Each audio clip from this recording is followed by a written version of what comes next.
परंतु दीक्षा में ये ध्यान रखना है कि गुरु और शिष्य का दृष्टि जरूर मिलना चाहिए। तीनों को अलग अलग मानना और तीनों को एक मानना, और कैसे तीनों एक बराबर पर्सन होते हैं या कोई मतभेद होता है, तो ये थोड़ा संशय के देव तो एक ही है सारे।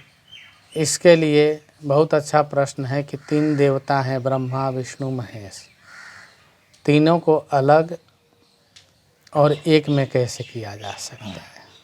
दिव्य आत्मा है, चेतना है, जीव है, वो चैतन्य हो जाएंगे। आप आध्यात्मिक ऊर्जा से युक्त हो जाएंगे, आपके दिन बहुत अच्छे जाएंगे। आप इसको करके देखिए, आपके जीवन में अद्भुत परिवर्तन मिलेगा और यह परिवर्तन आपको आपके लक्ष्य तक पहुंचाएगा। गुरुदेव का आशीर्वाद है। नमस्कार दोस्तों, जनता की आवाज़ में आप सभी का स्वागत है। मैं कन्हैया शर्मा। आज जो मैं इन संत के आपको दर्शन करा रहा हूँ और जिन संत से सत्संग मिलेगी हमें, उन संतों के गुरु हैं श्री देवरा बाबा जी। जी हाँ, ये उनके गुरु हैं। इनके हालांकि 2 शिष्य थे। एक शिष्य वो अभी यहाँ पर उनका भ्रमलीन हो गए, वो अपना शरीर छोड़ दिया। कि आपको नाम बता देता हूँ, एड्रेस तो आप समझ गए होंगे। देवरिया बाबा जी के स्थान तो आप सभी जानते हो। नाम है योगीराज श्री देवदास जी महाराज, बड़े महाराज जी नाम से भी जाने जाते हैं। और यहाँ पर इनका आसन है और यहाँ पर इनका कुटिया है, आश्रम है। उनसे हम एक सत्संग लेंगे, कुछ आपके सवाल करूँगा। आज इनसे जो सत्संग मिलेगी, मुझे लगता है आपको ऐसा अनुभव होगा, साक्षात जो दिव्य तपस्वी संतों की सत्संग होती है, जो आपको ऐसा लगेगा आज देवरा बाबा जी ही बोल रहे हैं पूरे के पूरे। आपका फिर भी कुछ सवाल हो, कुछ कहना चाहते हो वीडियो को पूरा देखने के बाद, तो कमेंट कर देना। और अभी अगर आप देख रहे हो तो आप हरे कृष्णा हरे रामा रामा रामा, कुछ भी राधे राधे लिख दीजिए, कुछ भी लिखिए, लिखो सही, मैं कह रहा हूँ। आज आप एक बार राधे राधे ज़रूर लिख देना, सभी से निवेदन करूँगा। अब चलते हैं गुरु जी के पास सत्संग लेने। साथियों, जैसे कि आपने देवरिया बाबा जी के बारे में मैंने पहली बार बताया था और आपने सुना होगा, उनके शिष्य हैं जैसे आप देख पा रहे हो। हालांकि इनकी फ़ोटो देवरिया बाबा जी के साथ की है, जैसे आप बहुत पुरानी कोई साफ नहीं देखी, इनके साथ की है। इनसे हम मिलने की अभी हमारा सौभाग्य होगा। इन्होंने हमें समय दिया है, हमसे मिलेंगे और सत्संग देंगे। आप सभी के सवाल के जवाब भी देंगे हम।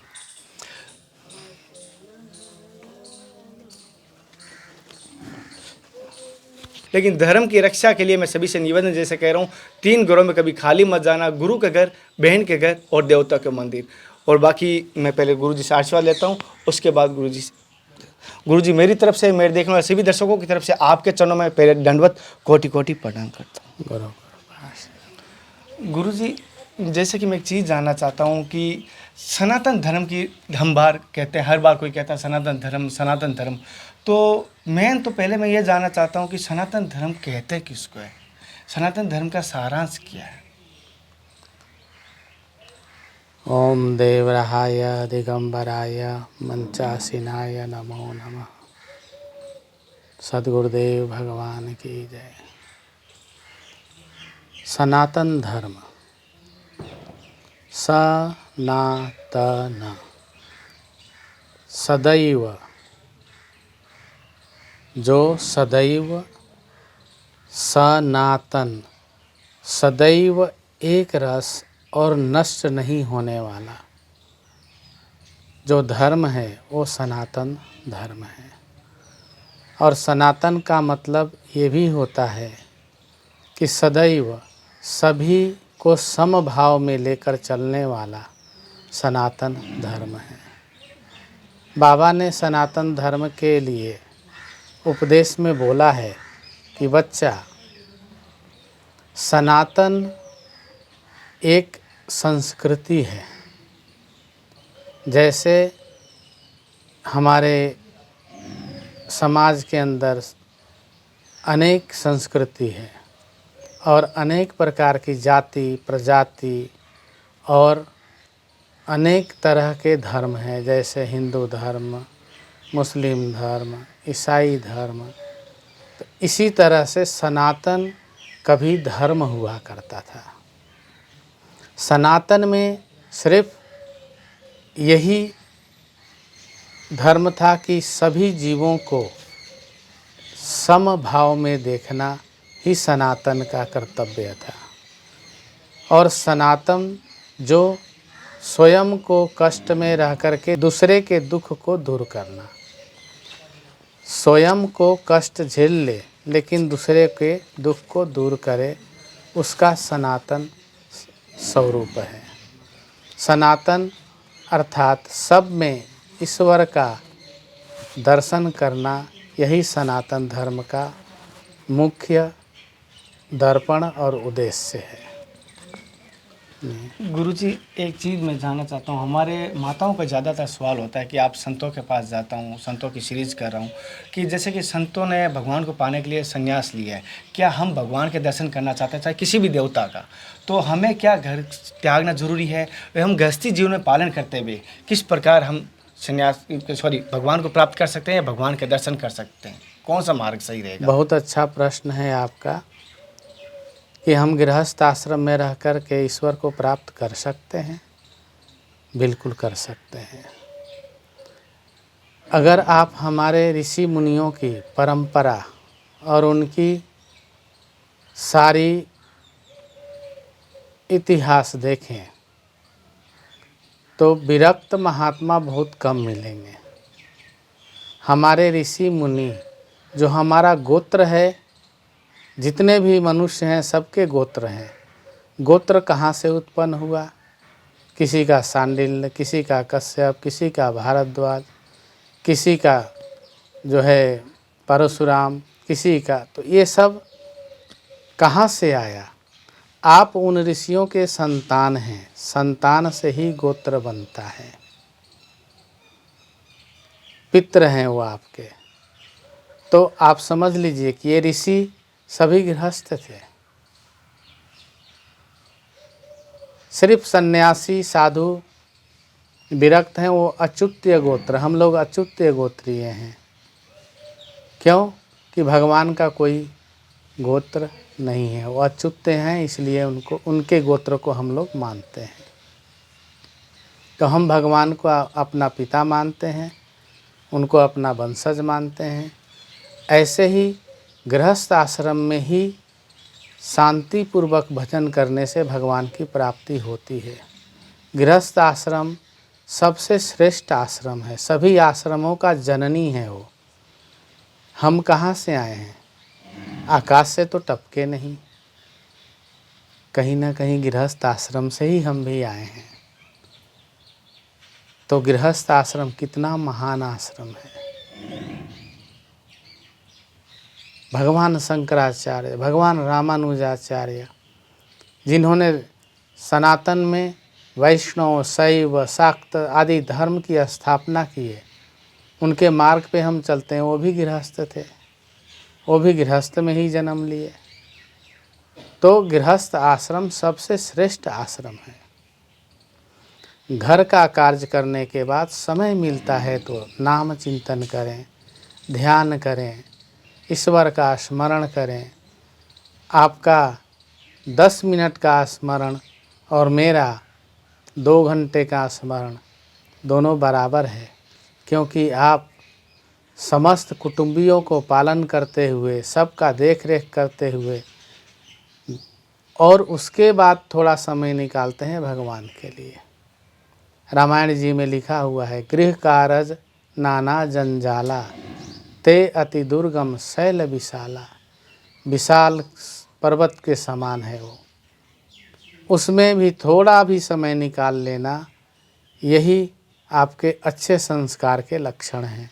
यही आपके अंदर आपके पितरों की कृपा है, आपके इष्ट देवता कुल देवी की कृपा है। आप लोग थोड़ा भी चिंतन करें तो भी बहुत है वो, और सदैव चिंतन करते रहें। प्रभु जी, गुरु जी, जैसे कि अभी कुछ टाइम पहले माताओं का एक विषय बात आई थी, हम जैसे बात कर रहे थे, तो उन्होंने कहा कि सबसे बड़े जगत गुरु श्री कृष्ण भगवान है। लेकिन मेरा मानना है जीवन में गुरु बनाना अनिवार्य होता है, ये जीवन में गुरु बनाना चाहिए। जरूर। गुरु के बगैर, मेरी भाषा में राजस्थान में कहते हैं नुगरा, कि जीवन में गुरु के बगैर नुगरा होता है। जीवन में गुरु का कितना महत्व होता है, और क्या गुरु साक्षात शरीर के रूप में साक्षात दर्शन करे उन्हीं बनाया है, या भगवान कोई गुरु मान ले तो वो निर्भर है, मान्य है? इसके बारे में संशय बहुत बड़ा है माताओं के बीच में। भगवान को जगत गुरु कहा गया है, कृष्णम वंदे जगत गुरुम। उनको जगत गुरु क्यों कहा गया? क्योंकि वो सभी को सुख, शांति, प्रेम प्रदान करते हैं। लेकिन उन भगवान श्री कृष्ण ने फिर गुरु क्यों बनाया? संदीपनी ऋषि के आश्रम में गुरुकुल में पढ़ने गए, सुदामा से भेंट होती है वहाँ, ये सब हम लोग सुनते हैं। तो प्रथम मुनि न हरि की रति गाई, परमात्मा जो है हमें मार्ग दिखाता है। परमात्मा ये कहता है कि जो मैं करता हूँ वो मत करना, जो मैं कहता हूँ वो ज़रूर करना, उसी में तुम्हारा कल्याण है। तो परमात्मा ने गुरु धारण करके हमें शिक्षा दिया कि तुम्हें भी गुरु धारण करना चाहिए। इसीलिए बिना संशय जीवन में गुरु होना बहुत ज़रूरी है। जैसे अंधकार के बाद प्रकाश की ज़रूरत है, ऐसे ही जीवन में हर मनुष्य के अंधकार है। अंधकार दुख को कहते हैं, अज्ञान को कहते हैं, मूढ़ता को कहते हैं। और वहीं अगर जीवन में गुरु मिल जाते हैं तो ये तीनों चीज़ आराम से आपसे अलग हो जाता है। आपके पास ज्ञान हो जाता है, प्रकाश हो जाता है, मार्ग हो जाता है। इसके लिए आपको गुरु की बहुत ही आवश्यकता है और गुरु महाराज जी की शरणागति लीजिए। गुरु जी, जैसे कि आज के टाइम में कुछ ऑनलाइन गुरु दीक्षा दे रहे हैं, क्या ये मान्य है? क्या गुरु के पास जाके लेना चाहिए? जो ऑनलाइन मैंने बहुत सारे देखा है, तमिलनाडु में भी एक महात्मा जी थे, माइक के द्वारा सीधे जहाँ पर है वहीं से दीक्षा दे दी पिछली गुरु पूर्णिमा के बाद। इसके बारे में थोड़ा सा। ऐसा है कि सबसे सुंदर होता है प्रत्यक्ष, दरस परस मत जन अरूपाना, हर ही पाप कह वेद पुराना। प्रत्यक्ष जाकर के दर्शन लेना और दीक्षा लेना उत्तम होता है। और जो आजकल दूरदर्शन चल गया है, अब बहुत से लोग बहुत दूर बैठे हैं, वो दीक्षा नहीं ले पाते, आग्रह करते हैं तो उनको दीक्षा दिया जा सकता है।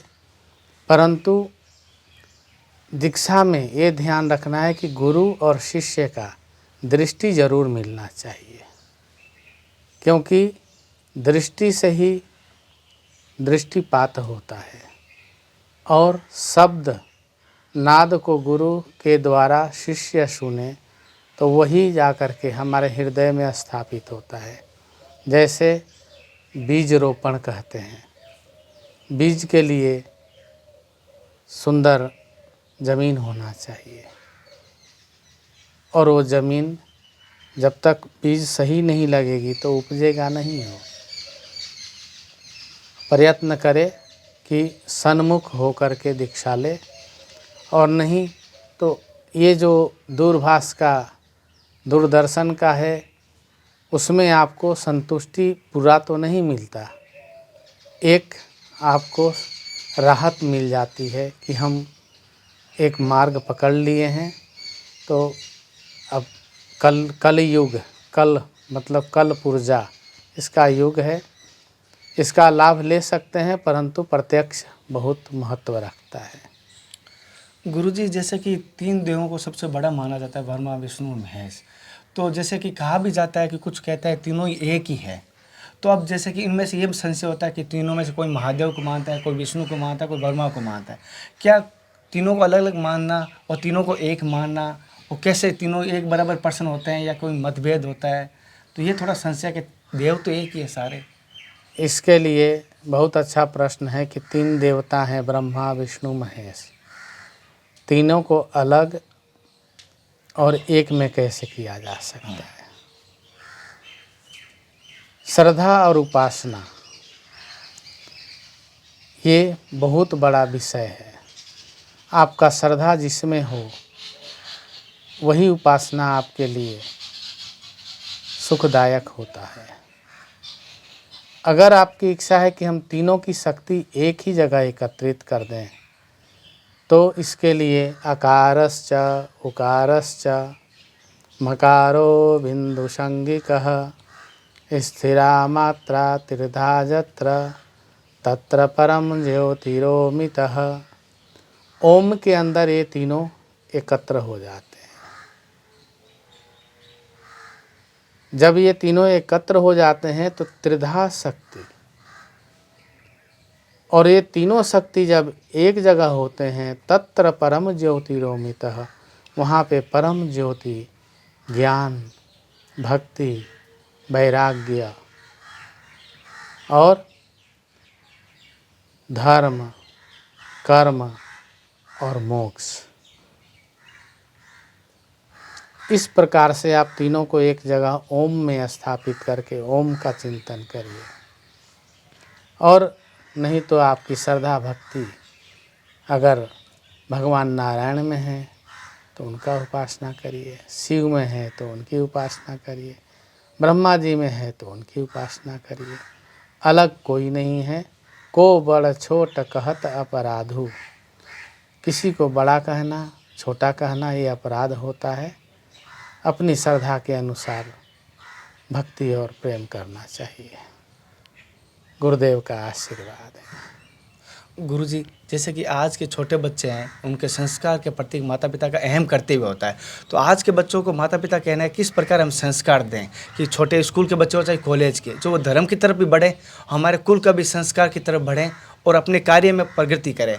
और मैं हर माता पिता को कहना भी चाहता हूँ, कल हम देखा कीर्तन भी हुआ था यहाँ पर, तो हर माता पिता को कहना भी चाहता हूँ कि बच्चों को संस्कार ऐसे धार्मिक कार्यों में लेके जाएं कि अपने अकेले आते हैं, हालांकि बड़ी बात अच्छी बात है खुद आ रहे हैं, लेकिन वैसी जगह बच्चों को साथ लाने के लिए आप प्रेरित करें, कुछ कहें और उनके संस्कारों के प्रति उनकी दिनचर्या में क्या किस प्रकार रहें कि वो संस्कार की तरफ बढ़ें, अपना कल्याण भी कर सकते हैं। बच्चों का संस्कार यथा बीजम तथा अंकुरम, जैसा बीज होगा वैसा ही वृक्ष होगा।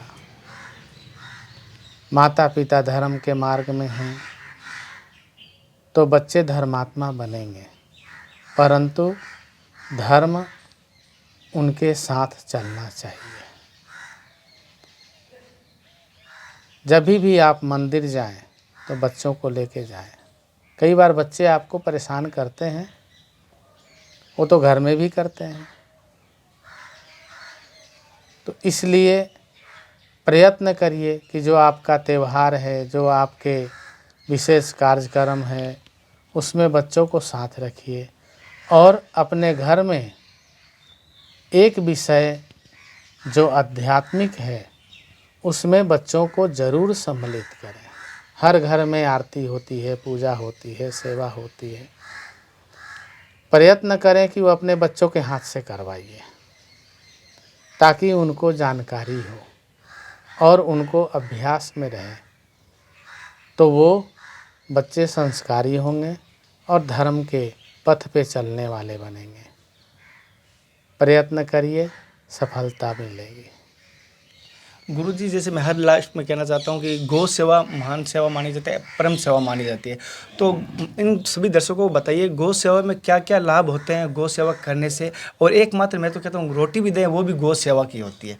तो गौ सेवा करने से उनको क्या क्या फल मिलेंगे, क्योंकि हमारे आज के टाइम देखा हूँ बहुत सारे भाई माताएँ फल की आशा पहले कर लेते हैं कि हमें इससे कार्य करने से हमें क्या फल मिलेगा, ये नहीं सोचते कि बाद में मिलेगा, लेकिन पहले से आते हैं कि फल क्या मिलेगा। तो उनको क्या कहना चाहिए? गौ सेवा के लिए आपको ये जानना चाहिए कि गौ के शरीर में समस्त देवी देवता निवास करते हैं और अगर आप किसी देवता को भोजन करवाते हैं, आपकी श्रद्धा के अनुसार स्वीकार किया नहीं किया, आपको पता समझ नहीं लगेगी इसकी। अगर गौ माता खा लेती हैं तो जाने या अनजाने ईश्वर तक पहुंच जाता है। गौ हमारी संस्कृति की माँ है। हमारे इतिहास में गौ को माता के बाद दूसरा दर्जा दिया जाता है, जिसके दुग्ध से हमारा शरीर पोषण होता है और हमारी इंद्रियां बलवान होती हैं। ऐसे गौ का सेवा करना, चाहे जैसे भी करें, आप तन से करें, मन से करें, धन से करें, उनके प्रति श्रद्धा भाव रखना और उनकी सेवा करना, ये आपके सनातनी होने का पहचान है। आपका धर्मयुक्त मनुष्य होने के पहचान है। इसलिए यथाशक्ति गौ सेवा अवश्य करें। उनमें समस्त देवी देवता हैं और अष्ट ऐश्वर्यमयी लक्ष्मी गोमयी बसते सदा। 8 ऐश्वर्यों को लेकर के लक्ष्मी माता गौ के गोबर में वास करती हैं। आप समझिए, एक कहावत है कि जब गौ माता कामधेनु का से उत्पन्न हुई तो सभी देवी देवता जा के उनके शरीर में अपना स्थान ले लिए। लक्ष्मी जी नहीं गई, भगवान नारायण चले गए, सब चले गए तो लक्ष्मी जी रह गई। लक्ष्मी जी ने सोचा अब नारायण ही चले गए तो मैं क्या करूँगी, तो वो भी वहाँ पहुँची तो देखा अब तो पूरी जगह ही भरी पड़ी है। तो उसी समय गौ माता गोबर कर रही थी, जाके लक्ष्मी जी गोबर में बैठ गई। इसीलिए गोबर को हम लोग बड़ी पवित्र मानते हैं। गोबर जो है गौ माता का, गोबर गणेश बनाए जाते हैं, गोबर से लीपा पोता जाता है। उनसे पवित्र कुछ है ही नहीं संसार में। तो जिसके गोबर इतना पवित्र हो सकता है, उसका अन्य अंग कितने पवित्र होंगे। उसने आपका भोजन स्वीकार कर लिया, अर्थात आपका सारी मनोकामना पूरी हो गई। राधे राधे। गुरुजी, हर सत्संग में मैं आप सभी को कहता हूँ कुछ ना कुछ नियम और लेके उठना चाहिए हर सत्संग में कहीं पर भी। आज हमें आशीर्वाद रूप में हमारे सभी दर्शकों को मुझे एक नियम बताइए, जो हम गृहस्थी जीवन में जो जॉब करें, काम करें या घर का काम करें, एक नियम दीजिए जिसमें हमें आज उस पथ पर चलने की कोशिश करेंगे, हमारे सभी दर्शक भी उस पथ पर चलने की कोशिश करेंगे। मनुष्य को नियम के अनुसार चलना चाहिए।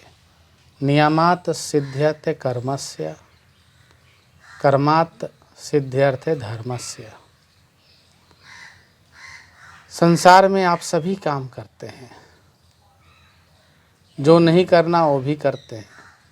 कुछ सीधे होते हैं, कुछ उल्टे भी होते हैं। इन सभी कर्मों को करते हुए एक नियम रखिए। अगर आपके पास समय की कमी है, सोते समय 2 मिनट 5 मिनट लंबा सांस भर के राम राम राम राम राम राम राम राम राम राम राम राम राम राम राम राम राम राम राम 12 सांस राम राम करिए और उसके बाद जहाँ मन करे लुढ़क जाइए, सो जाइए। सुबह उठने के बाद एकदम से उठ कर के चलना फिरना शुरू मत करिए। उसी बेड पे बैठ जाइए और राम राम राम राम राम राम 12 बार कर लीजिए। आपके अंदर जो परमात्मा का दिया हुआ दिव्य आत्मा है, चेतना है, जीव है, वो चैतन्य हो जाएंगे। आप आध्यात्मिक ऊर्जा से युक्त हो जाएंगे। आपके दिन बहुत अच्छे जाएंगे। आप इसको करके देखिए, आपके जीवन में अद्भुत परिवर्तन मिलेगा और यह परिवर्तन आपको आपके लक्ष्य तक पहुंचाएगा। गुरुदेव का आशीर्वाद है। राधे राधे। राधे राधे। साथियों, जैसे कि गुरुजी ने हमें एक गौ माता के लिए, मैंने आप सभी से कहा था, कम से कम एक गाय रोटी की अवश्य निकालें। और सभी से निवेदन करूँगा, जो माताएं बाहर से देख रही है, कुछ पिछली बार मुझे कहा था सर हमारे यहाँ गायें नहीं हैं, तो मैं कहूँगा आप गुल्लक बनाइए। आपके जहाँ गांव है, जहाँ आप कर सकते हो, जहाँ आपको लगता है गरीब गौशाला या हमारा पशु है, वहाँ कीजिए, लेकिन आप अपना कर्तव्य निभाइए। और किसान भाइयों से निवेदन करूँगा, पहले तो उनको दंडवत प्रणाम करता हूँ, क्योंकि आप सभी से निवेदन कर रहा हूँ कि आप गायों को जैसे दूध देने के बाद बाहर ना निकालें। बहुत सारे किसान भाई जब तक गाय देते हैं दूध तब तक रखते हैं, उसके बाद बाहर निकालते हैं। उनसे दंडवत प्रणाम करता हूँ। ऐसा अन्याय ना करो, अन्यथा आने वाले टाइम में ऐसा आपके साथ ही घटना घट सकती है। तो इसीलिए निवेदन करूँगा ऐसा ना करें। मेरे द्वारा दी गई सत्संग, गुरुजी द्वारा दी गई जानकारी किस प्रकार लगी, सत्संग किस प्रकार की, मुझे ज़रूर बताना। आपके सभी के सवाल नहीं ले पाया, सीमा होती है समय की। मैं कोशिश करता हूँ जहाँ पर भी अगर गुरुजी फिर कभी समय देंगे तो लूँगा।